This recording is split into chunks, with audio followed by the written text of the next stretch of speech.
Putus sekolah saat SMP. Andika Mahesa bangga dapat ijazah, berpesan tidak ada kata terlambat untuk sekolah. Penyanyi Andika Mahesa bahagia saat memamerkan ijazah yang berhasil diraihnya. Melalui unggahan Instagramnya, Andika tampak berpamitan dengan guru-guru di Pusat Kegiatan Belajar Masyarakat Mutiara. Andika kemudian mengungkap kenangannya selama bersekolah di sana untuk mendapat ijazah kejar paket.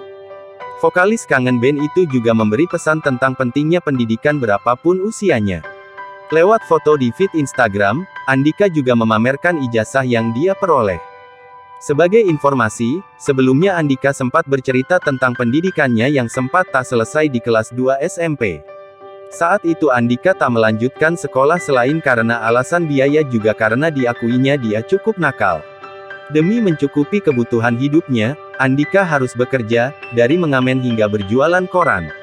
Karena itu, setelah sukses, di tahun 2019 lalu Andika mulai melanjutkan sekolahnya dan mengikuti ujian paket B di Pusat Kegiatan Belajar Mengajar Mutiara, Bandar Lampung. Terlepas dari masa lalunya, pria kelahiran Bandar Lampung, tanggal 21 Mei tahun 1985 ini tercatat sebagai salah satu musisi sukses di tanah air.